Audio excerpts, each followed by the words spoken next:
बिस्मिल्लाहिर्रहमानिर्रहीम। आज के प्रोग्राम के साथ मैं हूं नसरुल्लाह मलिक। नाज़रीन, IMF के साथ स्टाफ मुआहदे एग्रीमेंट की नवीद सुनाई जा रही है और ये कहा जा रहा है कि अगले माह पाकिस्तान को $1.1 अरब मिल जाएंगे।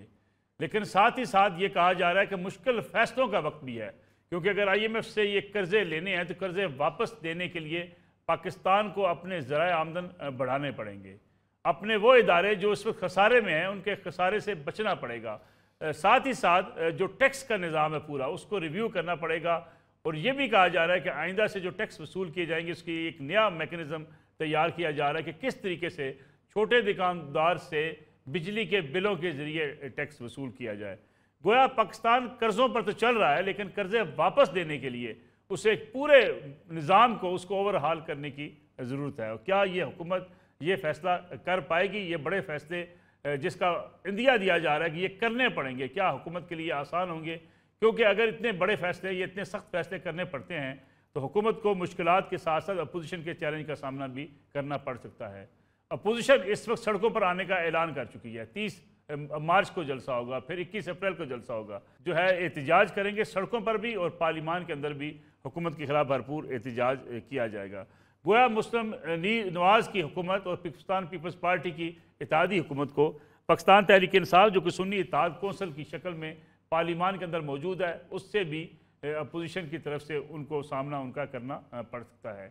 IMF के साथ स्टाफ लेवल मुआहदे के बारे में वज़ीर-ए-आज़म शहबाज शरीफ किस किस्म की खुशखबरी दे रहे हैं, ज़रा सुनिएगा। IMF के साथ स्टाफ लेवल एग्रीमेंट हो गया और इंशाअल्लाह ये अगले महीने जो $1 बिलियन से बड़ी जो किस्त है वो आने वाली है। ये प्रोग्राम जो है, जो हमें मजीद एक और प्रोग्राम चाहिए, उसका दौरानिया 2 साल या 3 साल हो सकता है। उसमें हमने इस प्रोग्राम के साथ साथ डीप रूटेड स्ट्रक्चरल रिफॉर्म्स लेके आनी है। IMF के साथ मुआहदे की अगर खुशखबरी दी जाती है तो साथ ही साथ ये कहा जाता है कि ये कर्जे जो पाकिस्तान के लिए ये नुकसानदेह हैं। शहबाज शरीफ साहब को इस बात का एहसास है या नहीं, लेकिन इस बात का वो इजहार ज़रूर करते हैं कि ये जो कर्जे हैं पाकिस्तान, मजीद कर्जे पाकिस्तान के लिए इंतहाई ख़तरनाक हैं। सुनिएगा शहबाज शरीफ साहब इस हवाले से क्या मौक़िफ़ रखते हैं। आइंदा भी हमें एक नए प्रोग्राम की जरूरत है। मजीद कर्जे पाकिस्तान के लिए इंतहाई नुकसानदेह हैं। कोशिश करेंगे कि कम से कम इसमें हम कर्जे लें। शाहाना अखराजात हैं हुकूमत पाकिस्तान, इसके लिए मैं कमेटी बना चुका हूँ। कई महकमे ऐसे हैं जिनकी जरूरत नहीं है। बिजली चोरी 400-500 अरब रुपए की साल की चोरी है। आपको फिल फॉर प्लान लाना होगा। चंद रोज पहले ख्वाजा आसिफ साहब ने भी कहा, जो इस वक्त वजीर दिफा है, कि बिजली चोरी होती है तो बिजली चोरी कौन रोकेगा? क्या हुकूमत वक्त की जिम्मेदारी नहीं है? फिर ये कहा गया कि टैक्स रेवेन्यू जो है वो उसको टारगेट को पूरा करना मुश्किलात का सामना करना पड़ता है। तो ये जिम्मेदारी भी आखिरकार हुकूमत की है कि हुकूमत ने टैक्स इकट्ठा करना है, हुकूमत ने बिजली चोरी रोकनी है, हुकूमत ने गैस चोरी रोकनी है और हुकूमत ने ही शाना अखराजात कम करने हैं। इसके लिए कमेटियाँ बना लें, लेकिन कमेटियाँ बनाने के साथ साथ आपको सड़कों पर चलते हुए बड़े बड़े लश्कर दिखाई जब देते हैं तो आपको अंदाज़ा होता है कि शाही अफसरान और हुक्मरान किस तरीके से लाओ लश्कर लेकर चल रहे होते हैं। क्या ये अखराजात कम हो सकेंगे? ये भी आज के प्रोग्राम का मौजू होगा। मेरे साथ तशरीफ़ रखते हैं मुल्क के सीनियर सहाफ़ी तज़कियाकार जनाब नज़ीर लगारी साहब, उनके साथ तशरीफ़ रखते हैं सीनियर सहाफ़ी तज़कियाकार जनाब आमिर ज़िया साहब, उनके साथ मौजूद हैं सीनियर एंकर पर्सन सीनियर तज़कियाकार अली हैदर साहब। नज़ीर लगारी साहब, प्रोग्राम का आगाज़ में आपसे करना चाहूँगा। दावा तो किया जा रहा है कि हमें IMF के साथ स्टाफ मुआहदा जो है वो एग्रीमेंट हो गया, अब हमें $1.1 अरब भी मिल जाएंगे, लेकिन साथ हुकूमत ये कहती है कि कुछ सख्त फैसले करने पड़ेंगे। सख्त फैसले तो अवाम के लिए सख्त होते हैं हमेशा से। क्या ये बिजली चोरी, गैस चोरी, टैक्स चोरी, ये रोकना अवाम का काम है? हुकूमत, हर हुकूमत कहती है हम इसको रोकेंगे, रोकने में कामयाब नहीं होती। देखें, जाहिर है अवाम की चोरी बिजली की तो नहीं होती है। ऐसा नहीं है कि बिल्कुल नहीं होता है, लोग भी करते हैं चोरी, कुंडे लगे हुए हैं। बहुत से इलाकों में ऐसा होता है कि लोग बिजली चोरी कर रहे होते हैं। उसकी वजह भी है, उसकी वजह बहुत माकूल है। जिसकी आमदनी 30-35 हज़ार है मैक्सिमम, और उसके घर का बिल जो है वो 15,000 आता है, और उसके बच्चों की फीस जो है वो 5,000 है, उसके मकान का किराया 10,000 है। बाकी कौन जाकर पूरा करेगा उसके घर के अखराजात को?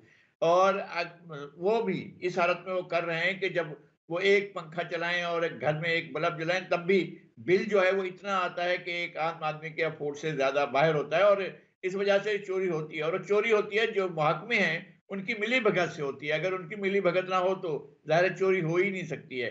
वो खुद उस डिपार्टमेंट में जो भी बिजली को फराहम करता है, जो ट्रांसमिशन करता है, जो बिजली घरों तक पहुंचाता है, उसका अमला चोरी में शामिल होता है और ये चोरी ऊपर तक जाती है हर लिहाज से। एक तो ये है। दूसरी बात ये है कि जैसे आपने कहा है, जैसे खुद वज़ीर आज़म कह रहे हैं, वो कर्ज की पीते थे मय, हम सब चाय पी रहे हैं। कर्ज की पीते थे मय और समझते थे कि हाँ, रंग लाएगी हमारी फाका मस्ती। एक दिन तो वो रंग ला रही है हमारी फाका मस्ती, और हम ये देख रहे हैं कि जो कुछ हमारी माजी की हुकूमतों ने कर्ज लिए और बेतहाशा कर्ज लिए, और कर्ज लेने वाली यही हुकूमतें थी जो अब भी हुकूमत में हैं, और इन्होंने कर्ज लिए और वो कर्ज हम अदा नहीं कर पाए हैं, और कर्ज अदा करने के लिए भी कर्ज ले रहे हैं, तो फिर कैसे? आखिरकार एक कुर्बानी जो मांगी जाती है वो आम आदमी से मांगी जाती है, अवाम से मांगी जाती है। अवाम का हर शख्स टैक्स देता है, जो पानी पीता है, जो नवाला खाता है, जो रोटी खाता है, जो सिगरेट पीता है, नहीं पीनी चाहिए, और जो कोई भी काम करता है, जिसके बच्चे बिस्किट खाते हैं, जिसके बच्चे दूध पीते हैं, हर आदमी को हर चीज पर टैक्स देना पड़ता है। अगर ये डायरेक्ट टैक्स की तरफ चले जाएं तो लोगों को पता चल जाएगा कि वो कितना टैक्स दे रहे हैं, इसलिए कि ये छुपा कर वो करते हैं। और जो माफिया है वो आराम करती है, ऐश करती है, उनके बच्चों के लिए सारी सहूलतें हैं, उनको सब्सिडी दी जाती है। आप चीनी के बड़े प्रोड्यूसर हैं, आपको बहुत बड़ी सब्सिडी मिलेगी जनाब, एक्सपोर्ट करने पर भी सब्सिडी मिलेगी, इंपोर्ट करने पर ठीक भी है। सब्सिडी मिलेगी, और ये हर शोबे के अंदर सब्सिडी लेकर वो भी माफिया भी आराम करती है, ऐश करती है। दो शोबे हैं, एक सनत है और एक तिजारत है, जिसके जरिए हम समझते हैं कि ये इकोनॉमी आगे बिल्कुल। बढ़ सकती है। सनतकार भी किस हद तक आपको देता है, टैक्सेस देता है, और ट्रेडर कितना देता है, और एग्रीकल्चर सेक्टर से आप कितना टैक्स वसूल करते हैं, ये भी आपके सामने है। और ये जो जमीनें हैं लाखों एकड़ की, कोई हद नहीं है लोगों के पास, और हमारे आसपास के जी जी। मुल्कों में ज़राई इस्लाहत हो चुकी हैं। इंडिया में जो है वो जागीरदारी को आमदन एक हद तक खत्म कर दिया गया, वहां पर जागीरदारी ऑफिशियली नहीं है, लेकिन थोड़े थोड़े जिम्मेदार मौजूद होंगे। बांग्लादेश में जागीरदारी को हमने खत्म किया था, यानी पाकिस्तान में वेस्ट पाकिस्तान की हुक्मरानी के दौरान बांग्लादेश की जो जागीरदारी थी उसको खत्म कर दिया गया था। हमारे यहाँ जागीरदारों को परवान चढ़ाया गया और उनको कहा ठीक। गया कोई छूट, हर तरफ छूट है, मजे करें, ऐश करें, कोई टैक्स नहीं पूछा जाएगा। अगर ये बिल्कुल सूरत ठीक। हाल होगी तो हम कैसे आगे बढ़ेंगे? आमिर जिया साहब, हुकूमती दावे अपनी जगह पे कि हम बड़े सख्त फैसले करने जा रहे हैं। सख्त फैसले यकीनी बात है टैक्स रेवेन्यू के हवाले से होंगे, या बिजली चोरी के हवाले से होंगे, गैस चोरी के हवाले से होंगे, या जो इस वक्त कहा जा रहा है कि जिस तरीके से सिख यूनिट है उनको हम बेच कर ये पैसे बचा सकते हैं। अगर निजकारी की बात की जाए, माजी में भी जब निजकारी की कोशिश की गई, सियासी जमातों के माबैन इख्तलाफात पैदा हो जाते हैं। क्या ये इदारे जो इस वक्त खसारे में चल रहे हैं, जिनके पैसे आप और मैंने और आवाम ने देने हैं, इनको बंद करने पर हुकूमत यकसू हो सकेगी? अरे पहली बात थी कि दिलचस्प मैं सूरत हाल देखता हूँ कि जितना इलाज करते हैं उतना ही मर्ज बढ़ता जा रहा है। और ये जो बातें अभी आपने फरमाई, मतलब है जो हुकूमत को आपने कोट किया और कुछ मतलब है शॉर्ट हमने सुने, ये तमाम बातें आप देखिए जो हुक्मरान आता है जब भी अपनी नई इनिंग्स का आगाज करते हैं तो कमो बेश इसी किस्म की बातें होती हैं कि निजकारी करेंगे, हम शाहाना कर्जे खत्म करेंगे, तो खर्चा जो है उसको कम करेंगे, फिर हम यही बात करते हैं कि जनाब इसराफ नहीं होगा, किफायत शारी होगी, लेकिन होके नहीं देता। और जब आप बात करते हैं टैक्स नेट की या टैक्स बढ़ाने की, तो हम जैसे लोग खौफजदा हो जाते हैं, वो लोग कि जो सैलरीड क्लास है, हमारा इस मुल्क का कॉर्पोरेट सेक्टर है जो कि ईमानदारी से टैक्स दे रहा है, क्योंकि जब भी बर्फ गिरती है तो इन्हीं बेचारे मुसलमानों पे गिरती है, उन लोगों पे नहीं गिरती है। अभी तक तो तारीख ने यही बताया है कि जो टैक्स नेट से बाहर है। तो इस मरतबा क्या नया करेंगे, एक बड़ा सवालिया निशान है, क्योंकि हैं सारे पुराने लोग, तो इन पुराने लोगों में नया करने की कितनी इस्तात है, ये बड़ा एक सवालिया निशान है। क्योंकि नसरुल्लाह साहब, आप जिस तरह के प्रोग्राम करते हैं आप वैसे ही करेंगे 10 साल के बाद भी, है ना, बहुत ज्यादा तब्दीली तो नहीं आएगी। तो उसी तरह शहबाज शरीफ ने जितना हुक्मरानी की है उसी तरह की हुक्मरानी वो करते रहेंगे। अब उसमें कितना तब्दील होंगे, क्योंकि इनके साथ जो हुक्मरान शराफिया के लोग हैं जो शामिल हैं फैसलों में, वो तो सारे के सारे हमारे देखे भाले, उनके मफादात इस बदउनवान सिस्टम के अंदर हैं। और वो बेशक सिस्टम जो है वो कोलैप्स कर रहा है, लेकिन टाइटैनिक के जो अपर डेक पे है वो म्यूजिक पार्टी ऑन है और इन लोगों को मजे आ रहे हैं। आप देखें ना हुक्मरान अशराफिया की, उस पर कोई फर्क नहीं पड़ता जिंदगी पे।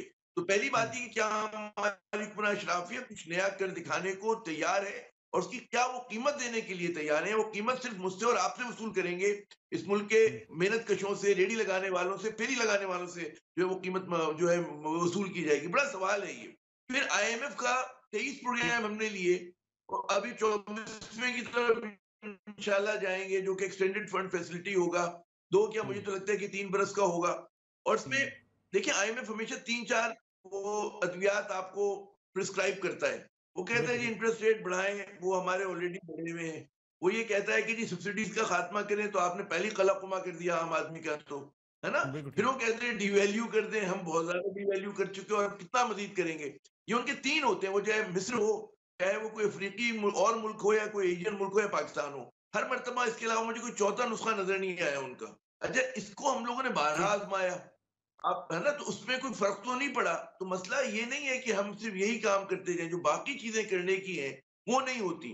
सियासी इस्तेकाम जरूरी है, अकाउंटेबिलिटी ऑफ द करप्ट बहुत बिल्कुल जरूरी ठीक। है। आप अगर छोड़ते रहेंगे, बार बार माफ करते रहेंगे नजरिया जरूरत के तहत, तो यही होगा। बिल्कुल ठीक। और आप देखिए कि हमारी जो, आप डिस्कोर्स देंगे, आखिरी पॉइंट है कि मैं भी टीवी देख रहा था और सबसे जो पहले हेडलाइन चल रही थी वो शौकत सिद्दीकी साहब की, उसकी चल रही थी, माशाल्लाह बड़ा जबरदस्त फैसला है, ठीक है। लेकिन मेरा एक सवाल है कि हम माजी के ठीक। दुरुस्त फैसले कर रहे हैं, माजी के फैसलों को यूज कर रहे हैं, ठीक है। कल को हो सकता है कोई और आने वाला आए, ओके जी, आज जितने फैसले सब गलत थे और अब हम दोबारा दुरुस्त करते हैं। क्योंकि ये जो आपने माजी के साथ रोमांस शुरू किया है, कि आज के मसाइल को छोड़कर आप मुशर्रफ साहब को सजा देने के लिए जुट गए। आपने जी जी। कहा कि जी ये बड़े ये आदमी है शौकत सिद्दीकी साहब, गलती हो गई। तो कल को कोई और गलतियां आपकी निशानदेही कर रहा हो, तो एक पेंडोरा बॉक्स खोला है, बिल्कुल ठीक। जिससे हमें खौफजदा होना चाहिए, खुश होना चाहिए। आपने बिल्कुल। इस हिकमत अमली से हर केस को दोबारा रीओपन कर दिया है पाकिस्तान में, और हर फैसला आपने ये नजीर डाल दी है कि आप दोबारा जाएं और खोल लें। अगर बिल्कुल आपकी ठीक। मर्जी के मतलब है आ जाता है, तो no issue is closed in Pakistan now. Every issue is subject to be reopening 10 years बिल्कुल down the road, 20 years down the road, और ये होगा। बिल्कुल ठीक है। अली हैदर साहब, बड़ी बुनियादी बात की आमर ज़िया साहब ने कि अगर आप इसी बात पे लगे रहेंगे कि माजी में ये गलत चीज़ हुई, अब उसको रिव्यू करना है, तो आप उसी जगह पे उलझे रहेंगे, आगे की तरफ बढ़ नहीं सकेंगे। यही बात शिबाशी सब भी कह रहे हैं। वो कह रहे हैं कि कोशिश करेंगे कम से कम कर्जे लें। अगर माजी में कर्जे लिए जाते रहे, अब भी कर्जे लिए जा रहे हैं, साथ ये कहा जा रहा है कि कम से कम कर्जे लें, निज़ाम चलेगा कैसे। फिर ये भी कहा जा रहा है कि औरंगजेब साहब जो वज़ीर ख़जाना है, टेक्नोक्रेट है, उन्होंने ऐलान कर दिया कि रुपये की कदर को मुस्तहकम रखा जाएगा, यानी डॉलर की कीमत जहाँ पे है इस वक्त उसे रोका जाएगा। क्या ये सारे फैसले मौजूदा हुकूमत के लिए आसान होंगे? मलिक साहब बहुत शुक्रिया आपका। मलिक साहब पहली बात तो ये है कि ये पॉसिबल ही नहीं है कि आप ये दावा करते हैं कि हम कम से कम कर्जे लेंगे, क्योंकि इसके अलावा आपके पास कोई रेवेन्यू स्ट्रीम अगर और है तो बता दें। हम उठते हैं, हम IMF को बुरा बना देते हैं, हमारे सामने पिक्चर ये पेंट की गई है कि यार ये IMF के कहने पे हो रहा है। IMF हमें कहता क्या है? IMF हमें बेसिक बातें, हमारी बेसिक चीजें ठीक करने को कहता है। वो कहता है यार बिजली महंगी बना के सस्ती क्यों बेच रहे हो? तुम 500 अरब सालाना की जो बिजली चोरी करवाते हो उसको क्यों नहीं रोकते हो? IMF ये तो नहीं कहता ना कि तुम चोरी ना रोको। IMF आपको ये भी नहीं कहता कि आप जो 60% फर्नेस ऑयल पे बिजली बना रहे हैं, और वो भी बाहर से इंपोर्ट करके फर्नेस ऑयल लेकर आ रहे हैं, आप विंड मिल पे शिफ्ट नहीं हो, आप सोलर एनर्जी पे शिफ्ट नहीं हो। ये मैं अभी एक रिपोर्ट पढ़ रहा था सर, इंटरनेशनल ट्रेड एडमिनिस्ट्रेशन एक इदारा है अमेरिका का, जी उसकी जी। ये स्टडी है। वो कहता है कि पाकिस्तान ऑल्टरनेट एनर्जी सोर्सेज से, यानी जिसमें सोलर भी है, विंड मिल भी है, पानी भी है, उससे 50,000 मेगावाट बिजली पैदा करने की सलाहियत रखता है। हम लोग 45 से 60 रुपए का यूनिट अगर बेच रहे हैं, और वो भी अभी सब्सिडाइज्ड बेच रहे हैं, इसमें भी हमने मजीद टैक्स लगाना है, ये करने को हमें IMF नहीं रोकता है सर।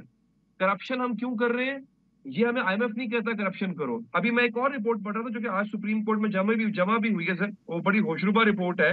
22,000 सरकारी अफसरान ऐसे हैं जिसमें 22वें ग्रेड के भी सरकारी अफसरान हैं, इनकी दोहरी शहरियत है, अमेरिका, कनाडा, ऑस्ट्रेलिया, इंग्लैंड की 22,000 ये जो सरकारी अफसरान है। मलिक साहब जब यहाँ यहाँ पे ये सर्व करेंगे, इनकी जायदादें बन कैसे गई? आपकी मेरी जायदाद तो नहीं बन सकी सर। हालांकि कहा जाता है कि मीडिया में तनख्वाहें बड़ी अच्छी होती हैं, हम तो अपना बमुश्किल घर बना पाए हैं इस मुल्क के अंदर इतने सालों के बाद। इनकी जो जायदादें बन गई हैं, इनको कोई पूछने वाला है? सर आप थोड़ा कर्ज लें, आप ज्यादा कर्ज लें, ये सारा हवा हो जाता है। ये डेवलपमेंट पे, ये उन प्रोजेक्ट्स पे नहीं लग पाता कि जिनसे आप कमाई करके आप इन कर्जों को उतार लें। क्या IMF हमें ये कहता है कि हम PIA का खसारा कम ना करें, हम रेलवे का खसारा कम ना करें, हम बेफजूल की भर्तियां ना करें? ये सारी IMF हमें बड़ी बेसिक चीजें ठीक करने को कह बिल्कुल रहा है। ठीक। हमने यहाँ पे उसको एक लेवल बना के पेश किया हुआ है जनाब कि ये IMF की वजह से हो रहा है, नहीं, ये हमारी वजह से हो रहा है सर। और ये आप कर्ज थोड़ा लें, बिल्कुल ठीक। ज्यादा लें, जब तक इनकी नीयत ठीक नहीं होगी, जब तक इन्होंने ठीक नहीं होना, तब तक मलिक साहब कोई फर्क नहीं पड़ेगा इससे। अली हैदर साहब, मुझे कमर्शियल ब्रेक प्रोग्राम में शामिल करनी है, वापस आते हैं इस कमर्शियल ब्रेक के बाद।